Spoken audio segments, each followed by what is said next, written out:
ગુજરાતી પ્રજા વેપારી પ્રજા છે। વેપાર કેમ કરવો તે ગુજરાતી પ્રજા સારી રીતે જાણે છે, પરંતુ છેલ્લા કેટલાક સમયથી અવળી ગંગા વહી રહી છે। પરદેશી લોકો સાથે ઠગાઈ અને છેતરપિંડી માટે ગુજરાતી બદનામ થઈ રહ્યા છે। ખાસ કરીને કોલ સેન્ટરને નામે પરદેશી લોકો સાથે ઠગાઈનો ખેલ ગુજરાતમાં ચાલી રહ્યો છે। તો કેવી રીતે ચાલે છે આ ખેલ, આવો જોઈએ।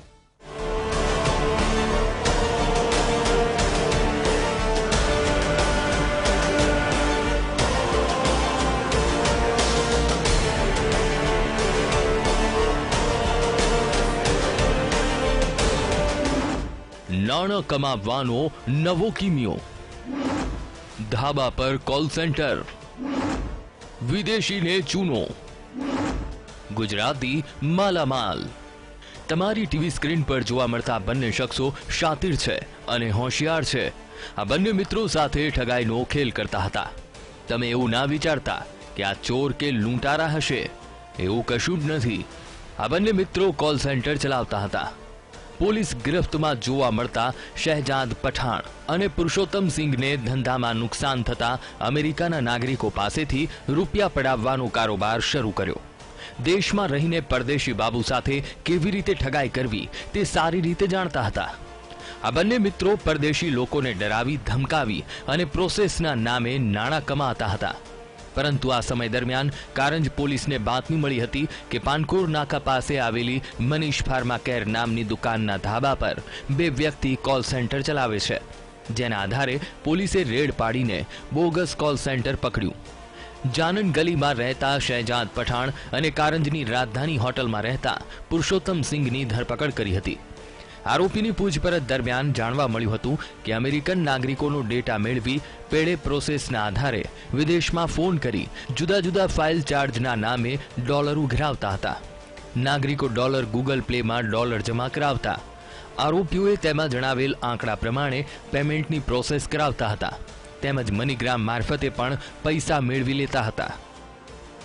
બાતમી કે હકીકત મળેલ કે પાનકોર નાકા બિસ્કિટ ગલીમાં મનીષ ફાર્માની દુકાન ઉપર અમુક ઇસમો મેજિક એપ્લિકેશન મારફતે અમેરિકન નાગરિકોને લોન આપવાના કોલ કરી ઠગાઈ કરી વિશ્વાસઘાત કરવાનું કામ કરતા હોય, જે બાતમી આધાર ઉપરોક્ત જગ્યાએ પોલીસ સ્ટાફના માણસો સાથે રેડ કરતા બે ઇસમો 3 લેપટોપ, 3 મોબાઈલ અને બીજા અન્ય સાધનો સાથે કુલ રૂપિયા 86,750ના મુદ્દામાલ સાથે પકડાઈ આવેલ છે।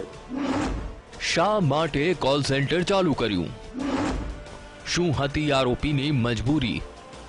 બંને આરોપીઓ છેલ્લા 1 વર્ષથી આ કોલ સેન્ટર ચલાવતા હતા। પુરુષોત્તમ સિંઘ અગાઉ કોલ સેન્ટરમાં નોકરી કરતો હતો, જ્યારે શહેજાદ ફર્નિચર બનાવવાનો ધંધો કરે છે। અગાઉ એક હોટલ શરૂ કરી હતી, જેમાં નુકસાન થયું હતું, જેથી તેમણે કોલ સેન્ટરથી અમેરિકાના નાગરિકો સાથે છેતરપિંડી કરવાનું શરૂ કર્યું। ગુજરાતમાં બેઠા બેઠા વિદેશી નાગરિકો સાથે ફાકડું અંગ્રેજી બોલીને તોડ કરતો હતો। પુરુષોત્તમ સિંઘ ઉર્ફે રિકી પ્રસાદ રામપ્રસાદ સિંહ જાત સિંઘ છે, અને બીજો ઇસમ શહેજાદ ખાન અશરફ ખાન પઠાણ રે બંને અમદાવાદવાળાઓને મુદ્દામાલ સાથે ધોરણસર અટક કરવામાં આવેલ છે। આ બંનેને પૂછપરછ કરતા એવું જાણવા મળે છે કે છેલ્લા 6 માસથી આ ચલાવવાનું જણાવેલ છે। આરોપી પાસેથી શું મળી આવ્યું? પોલીસે બે આરોપીની ધરપકડ કરીને 3 મોબાઈલ ફોન, લેપટોપ અને મેજિક જેક સહિતનો મુદ્દામાલ જપ્ત કર્યો હતો। આ ઉપરાંત લીડ અને પેમેન્ટ પ્રોસેસ કોણ કરી આપતું હતું તે બાબતે આરોપીઓએ કોઈ માહિતી ન પૂરી પાડતા પોલીસે રિમાન્ડ મેળવી આગળની કાર્યવાહી હાથ ધરી છે। ધંધો નિષ્ફળ જાય એટલે આવું કરવાનું? આપણે ત્યાં જ્યારે કોલ સેન્ટર ઝડપાય છે ત્યારે આરોપી એક જ વાત કરે છે કે ધંધો નિષ્ફળ ગયો, અથવા ધંધાની ખોટ પૂરી કરવા માટે નકલી કોલ સેન્ટર ચાલુ કર્યું। પરંતુ એક નિષ્ફળતાને કારણે ગુનાને રવાડે ચડી જવું વ્યાજબી નથી। આરોપીની વાત પણ તપાસ કરતી પોલીસને ગળે ઉતરે તેવી નથી।